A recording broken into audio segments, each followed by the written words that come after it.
Hello, and welcome to Employment Law Training for Managers.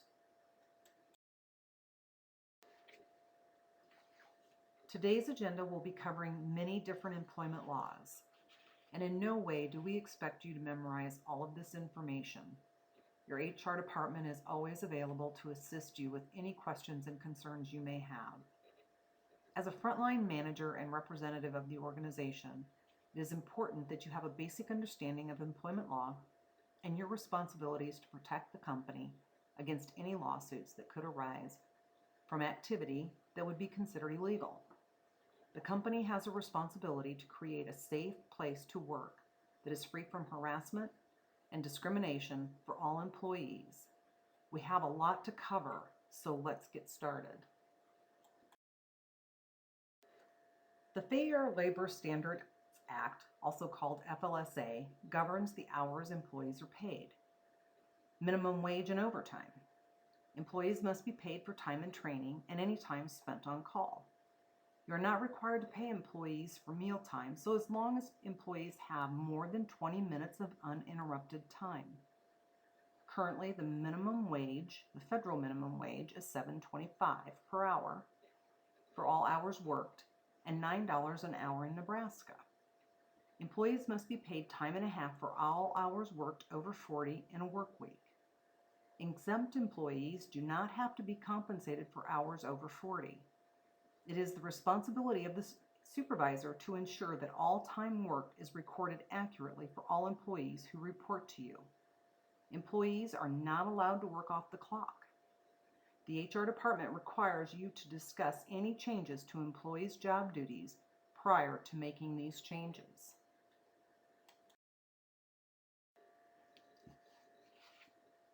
The Civil Rights Act of 1964, also called CRA. The Civil Rights Act of 1964 prohibits discrimination in the workplace. It protects individuals against discrimination based on race, gender, religion, color, and national origin. Harassment of an individual in all protected classes is strictly forbidden. Your responsibility as a supervisor is to ensure fair treatment of all employees, applicants, and customers, to ensure that employees are not harassed based on these protected classes. Supervisors will make no decisions on hiring, pay, promotions, training programs, and layoffs or firings based on these protected classes.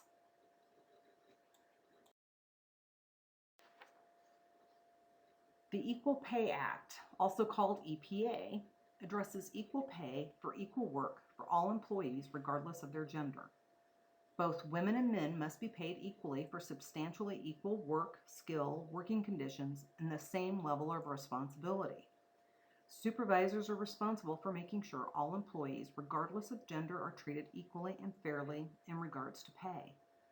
It is your responsibility to keep HR abreast of all complaints and if you're aware of any pay differences that need to be reviewed.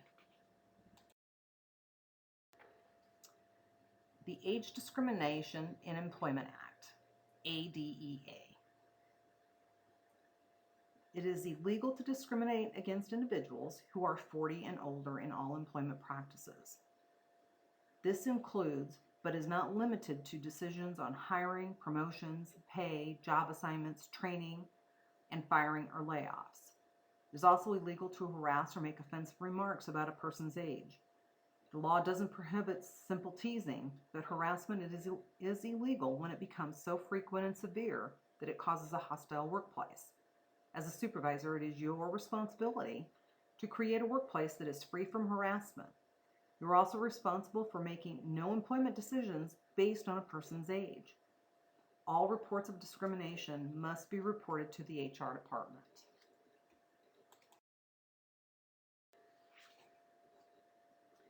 Americans with Disabilities Act, ADA. The Americans with Disabilities Act, also called ADA, protects individuals with disabilities. A disability is defined as physical or mental condition which limits a person's major life activity. For example, walking, learning, hearing, talking.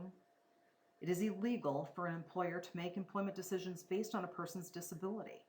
And again, This would also include hiring, promotions, pay, job assignments, training, and firings or layoffs.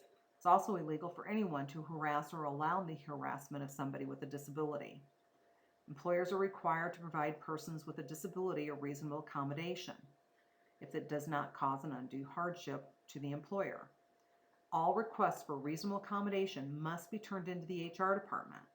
Supervisors are expected to assist in decisions regarding any modifications that need to be made to assist a person with a disability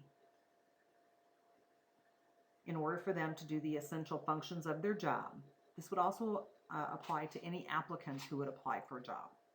All complaints of harassment or discrimination must also be reported to the HR department.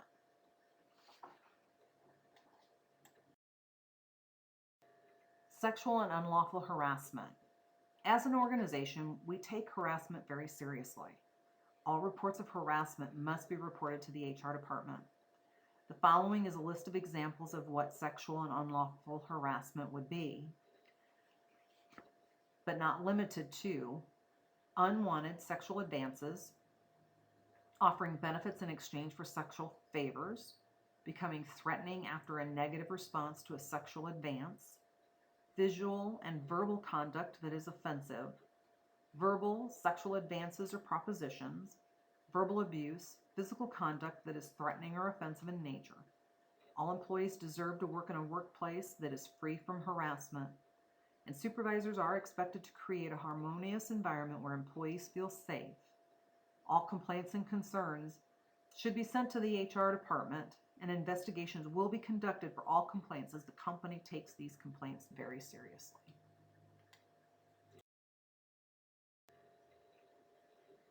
The NLRA, the National Labor Relations Act, protects the rights of employees to collectively bargain. It also protects the rights of both employees and employers from unfair labor practices. And although we may not be a union shop, we want to always be aware of any union activity. The expectation of a supervisor, if an employee would ask about unions, is to answer questions about unionization so long as the information is factual. Supervisors can share their opinions about unions. Supervisors can also offer factual examples of what will change when employees decide to vote in a union, so long as it's not considered a threat. For example, they will have to start paying union dues. Threatening employees with the facility shutdown is an unfair labor practice and is not allowed. Supervisors cannot interfere with employees in their exercise of their rights to form a union. Employers are required to bargain in good faith with employees and union representatives. Supervisors should report any union activity to HR.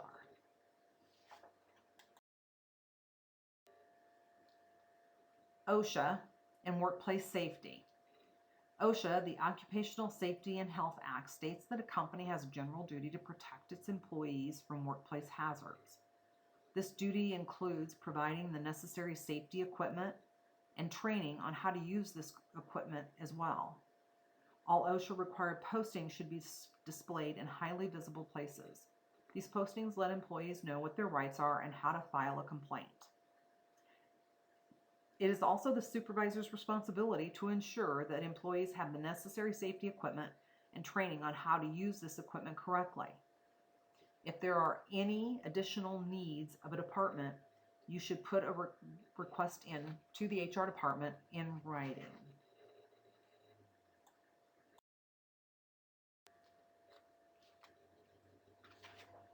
Workers' compensation. Supervisors and employees must report all workplace injuries and illnesses to HR and complete the necessary first report of injury within 48 hours. In Nebraska, the employee has the right to choose their treating physician.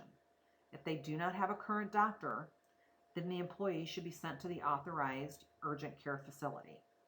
Employees who have lost time will be compensated and medical bills will be paid. All information should be sent to HR. It is the responsibility of the supervisor to make sure all paperwork is completed accurately and turned in timely. FMLA, the Family Medical Leave Act, provides protection to qualifying employees who are eligible with 12 weeks of unpaid job-protected leave for the following reasons: birth or adoption of a child, serious health condition that prevents the employee from working, to care for a spouse, child, or parent with a serious health condition. Supervisors are required to report all absences of 3 days or more to the HR department so a determination can be made and paperwork can be assembled and sent to the employee. Military members and their families can also qualify for up to 26 weeks of unpaid time.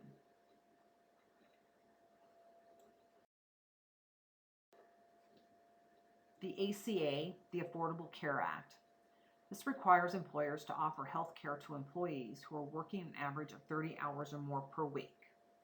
Managers will be required to monitor their part-time employees' hours to ensure that no part-time employees are working over 30 hours on average. Dependent children can remain on their parents' health care until their 26th birthday. Preventative services are now covered at 100%, and employers are required to report health care coverage and yearly costs to the IRS. Are there any questions?